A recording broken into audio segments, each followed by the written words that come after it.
on the Irish road to Cheltenham. It's the toughest sport in the world, not for the faint-hearted. Winning is everything. Losing is not an option. For the lucky few, the risks, the sacrifice, the physical challenge will lead to that special horse and a chance to compete at Cheltenham, the world's most prestigious jump festival. This is the story of the Irish jump jockey on the road to Cheltenham.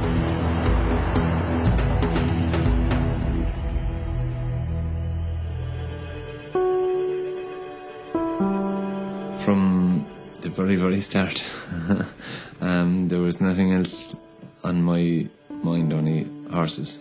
From the moment I could walk. I'm not really sure how to describe it, what it feels like, because I don't know any different. So it feels very good. Ireland is the land of the horse. Our relationship with this noble creature goes back into the mists of time. Past generations lived and worked with them daily, and today our passion for the animal can be seen in our love of horse racing, especially jump racing. For all horse people, Cheltenham, held each March in England, is seen as the Olympics of jump racing. And of all the races held at Cheltenham, the Gold Cup is the Holy Grail. It was in 1964 that Ireland's fascination with Cheltenham and that race really began, with a horse called Arkle. Cheltenham is the be-all and end-all. You can be the greatest runner in the world, but if you don't perform at the Olympic stage, you're never considered to be the greatest. And the same way at Cheltenham. When you get to Cheltenham, it's no place for chokers. Over the course of this year's racing season, we follow 5 of Ireland's top jockeys in their bid for Cheltenham glory. The journey begins at the hallowed stable, where Ireland's greatest Cheltenham legend was trained. Arkle, he really put the racing on the map, and he brought the attention to the smaller people like who weren't involved in racing, got them involved. Jim's father Tom trained him out, and he used to be out the front in box number 7. I think he's definitely one of the best horses that was ever trained.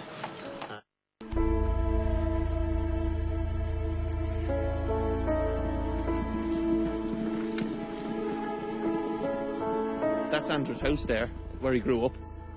That's his family home, the far side of the field there, so he only lives half a mile up the road. So unfortunately he couldn't get away from him. We'd be playing football and that when we were younger, you know, and knocking around together. And then when he started riding, he started riding out here. Claire O'Connell trains next door, and Martin Murray, a point trainer, trains beside us. He would have ridden for him a lot. He would have really learned how to ride down there. Andrew just becomes like part of the horse. Well, part of it is natural, but part of it is also experience. Things that happen in races and situations arise, and jockeys the trainers can give instructions, or the owner indeed, in the parade ring. But once the lads go out, they've got to ride the horse as they find him to a certain extent. And most trainers, once you have an experienced jockey, they allow the jockey make the decision.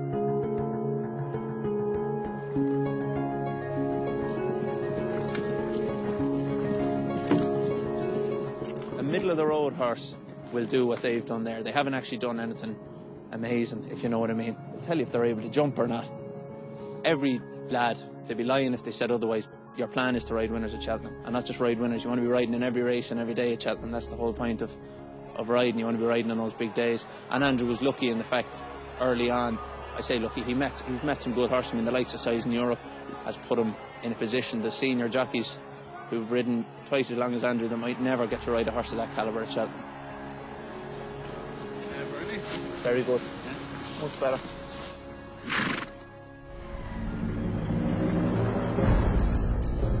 It's the first weekend of November, and as the crowds gather at Down Royal for the beginning of the National Hunt racing season, for jockeys, it's also a time to set their focus towards Cheltenham.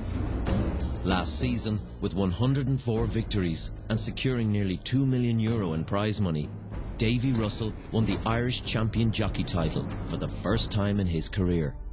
A title that he's determined to hold on to.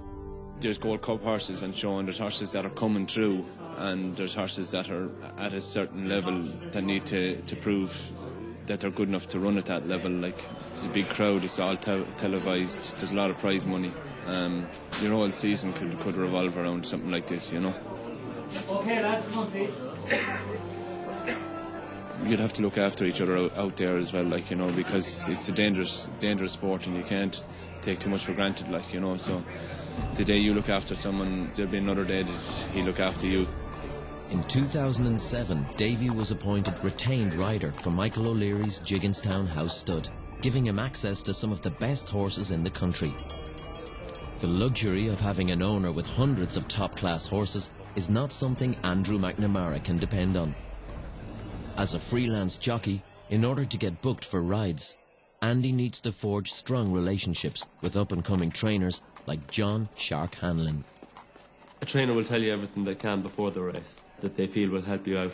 But when you do go out onto the track, things aren't always or rarely work out exactly as you planned before. Different circumstances are going to arise, or the horse mightn't perform exactly as they've performed before. So you are going to have to take matters into your own hand. In the Robinson Services Handicap Chase. With only 2 rides today, Andy is under pressure to make each one count. I Hear a Symphony is prominent. Close behind is Darren John. You know, maybe in some sports it helps to get massively riled up and get your blood going, like a rugby match or something that is as physical as that. But racing is so much about judgment that you often want to stay more calm than get riled up. You have too many things on your mind to think about winning the race than to be thinking about injuries or what's going to happen.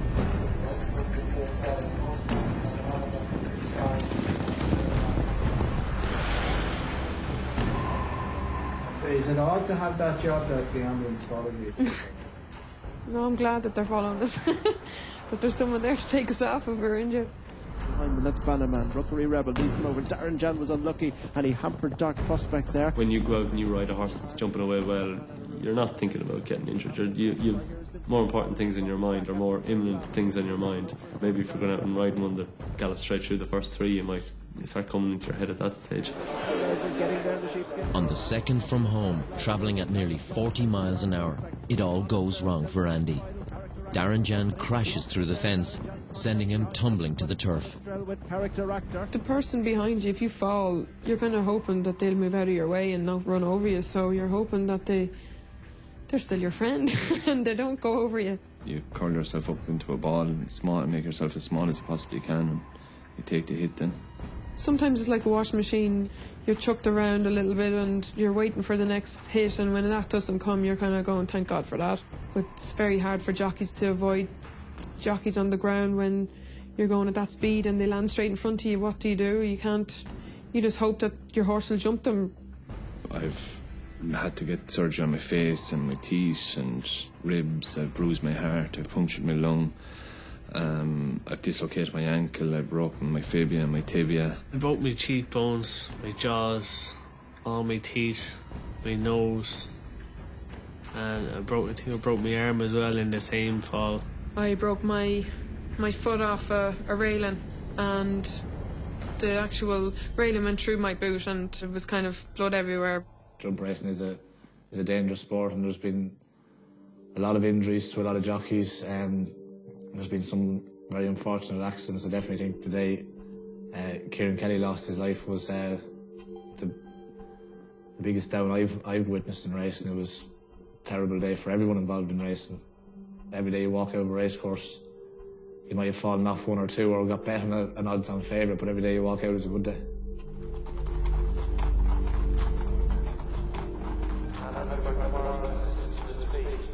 He was jumping away well early there, and then we came to 5 out and the race started getting a bit more serious, and he gave that a good thump.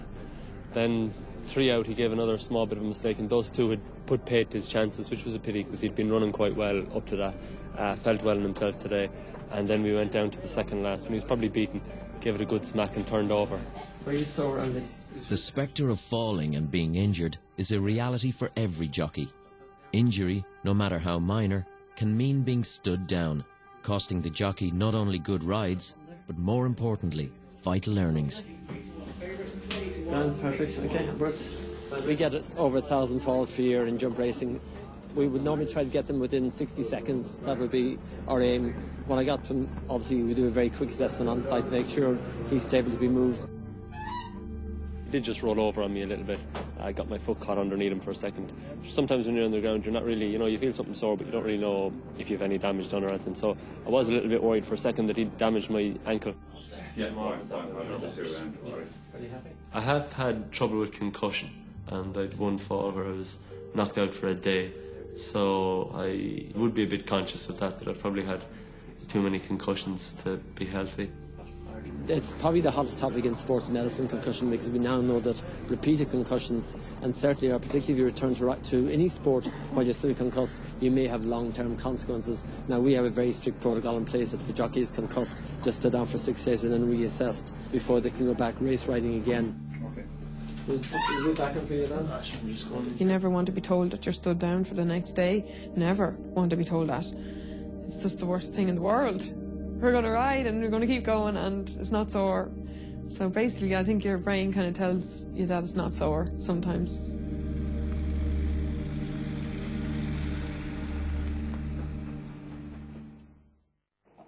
It's a week following Down Royal, and Andy is at Shark Hanlon's yard, schooling some horses.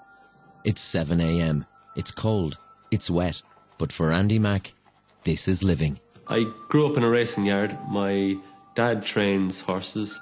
I was always mad about it. As a kid, I always went racing. He'd have brought me to the local tracks, wouldn't have brought me against my wishes. He'd have left me at home going to Leopardstown and places like that.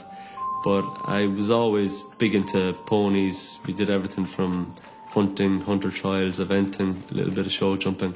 But I always wanted to be a jockey.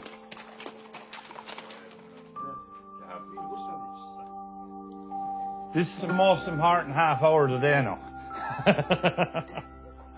Because we're a very rural country, there's so many people would have bred, or their uncle would have bred such a horse, or this horse, or, every second farmer would have had some mare out the back. And I suppose national hunt racing can be cheaper to get into than flat racing, or it can definitely be cheaper to reach the top of national hunt racing. A lovely In that family? $2,000. It's called a lovely Dr. Bassini horse. Starting with only 3 horses in 2006, Shark is one of those trainers that chases the dream of Cheltenham glory. A win at the festival would put his yard on the map and guarantee his future as a national hunt trainer. Every day is an interesting day, but work day is definitely more interesting than anything else. If you were on a bad run, you'd say, my God, should I shoot half of these boys? You'd be talking to yourself, so you would. But you wouldn't do that either way. So it's just the way that sometimes you'd be disheartened and whatever. Next thing, you'd have a winner or two and you come out and they're all great horses. So there's 2 sides to every story.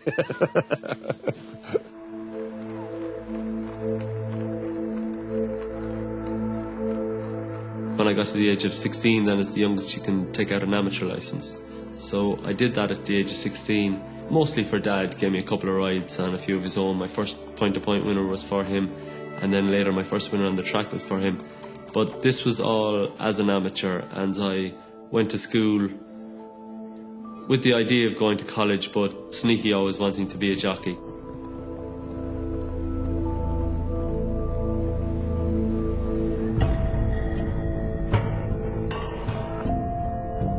He's a horseman. He knows when a horse is in good form, a horse in bad form. He's in tune with a horse and he knows his horses. And when Andrew comes down there, he can tell you where you're going. If you're going racing or you're staying at home for a month or whatever you're going to do. Sometimes he tells you things you don't want to hear, but nothing can be done about it. I was probably as good as 6 foot when I was 15 at it. So I thought I'd have been much too tall for a jockey, but I peaked early enough, stopped growing when I was about 17, I'd say. And after 2 years of college, I realised I'm not gone too tall, or I haven't become too heavy. And I decided to leave college and give it a serious go, because I thought if I go through college and get a job, I'll always regret not having given it a go. He just wasn't taking me this morning, so I'd say he's not fresh in himself, so probably had enough of work the last couple of weeks, so just take it easy with him after a while.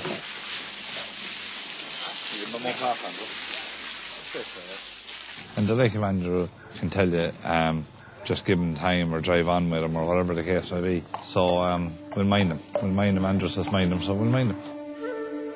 In Meath, the dream of unearthing another Arkle is taking shape. Out of his small stable, 77-year-old Peter Casey has guided Flemenstar through a remarkable novice season and is now seen as a real Gold Cup contender. He should be here, shouldn't he? Jockey Andrew Lynch has ridden the horse to victory in his last 6 races. It's just like starting off for the All-Ireland in the football, isn't it? You start at the beginning, in the year, and you keep heading for the All-Ireland, isn't that it? And he's the same. Oh, the fella. What's wrong with you? Huh? You're afraid, aren't you? Oh, the fella. Yeah. That's the ultimate in racing. Is the Cheltenham Gold Cup. The blue ribbon, they call it. That's it. I wouldn't be supposed to have a horse like that. A small, like, you're only supposed to have little small horses, little, winning an odd little small race here and there, or maybe an odd 1 or 2 big ones. Not that big. But this lad probably should be with big trainers or something. They only come once in a lifetime. The like of this lad. Andrew started off on him 2 years ago. He'd stay on him the whole time, and if he's going to Cheltenham, he'll be riding him in the Gold Cup. And if he goes over there to Cheltenham, we hope he win it. Hey! Look at him down there. Come here!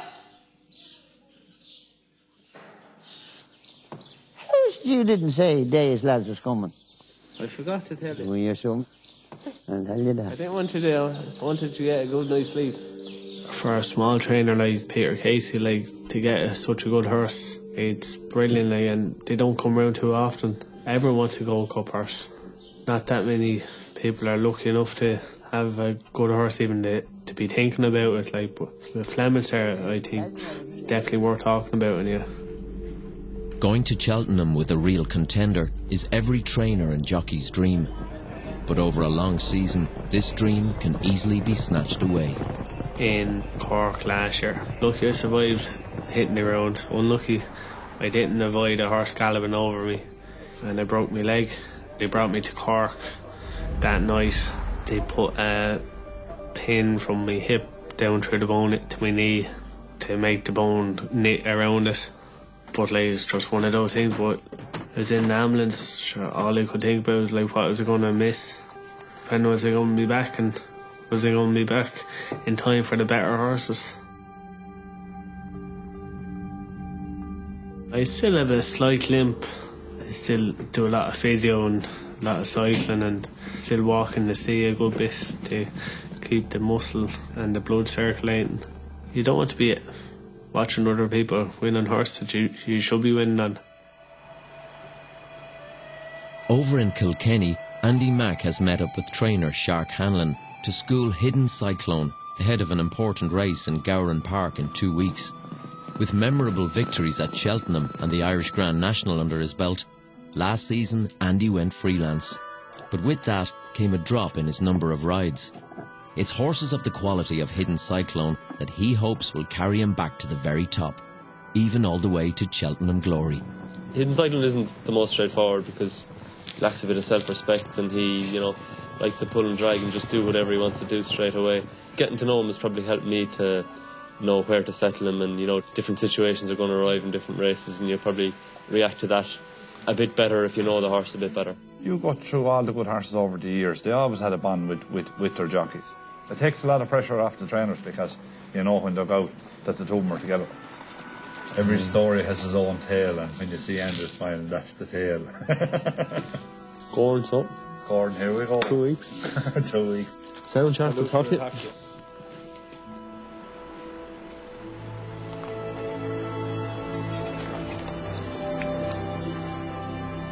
It's late in the evening near Gormanstown, and with the prospect of an exciting season partnering Flemenstar, Andrew Lynch is prepared to go to any lengths to regain full fitness. I broke the leg back in May. I was out for must be 4.5 months, I'd say. It's one of your major bones to break, so it just takes a bit more time to get it healed. Hello. Well, no, there's some of the lads are giving out on that I wasn't riding one of them. The cold salt water helps with the blood flow and increases circulation, so I had a busy day today and walking in the sea definitely helps the leg and you. On our nice run, like, that was a good run. Between driving the car and being out here, I get a lot of business, make plenty of phone calls, so sort out the entries and tomorrow's schedule.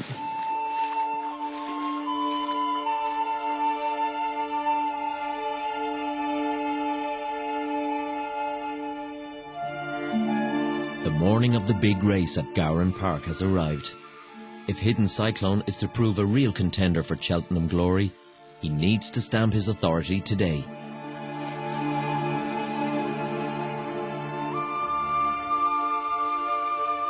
Under a few hours we'll be see him in great form, so have good chance. He will be favourite today. And one from the best horse in the yard.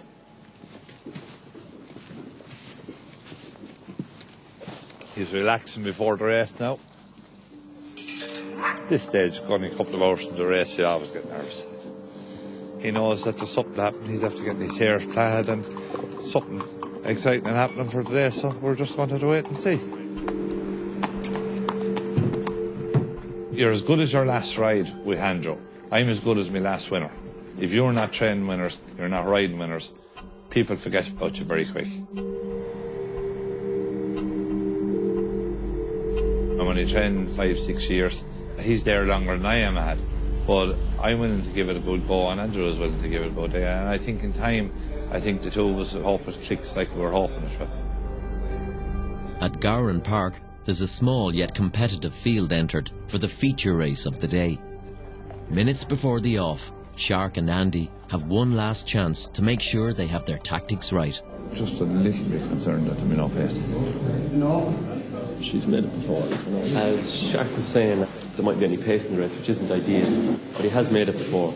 So if nothing else goes on in the race, we'll end up leaving him do that himself. He did. Andrew, if Hidden Cyclone don't win today, it's not the end of the world. He has to learn how to jump. Andrew will do that with him, but he's not 100% fit yet. But Andrew will mind him, and I'll be happy. Good man. Good on, man. The work is done now, so down to the start now and see what'll happen. That's all. Bit of luck now.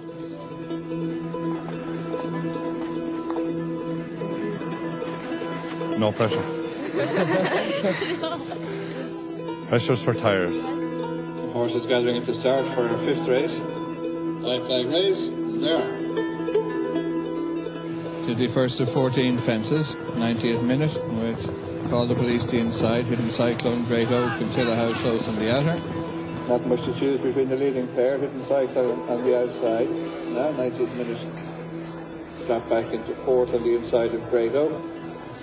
Heading on to the last fence on the far If you're not a side. competitive person, you're wasting your time at it. You know, you do go down to the last couple of fences thinking, geez, I have to get this right, and you're probably taking risks that you might turn it over, but you're willing to take that risk just to get the better of the fellow beside you. Third last, Hidden Cyclone, late Call the Police, 90th minute of faller there.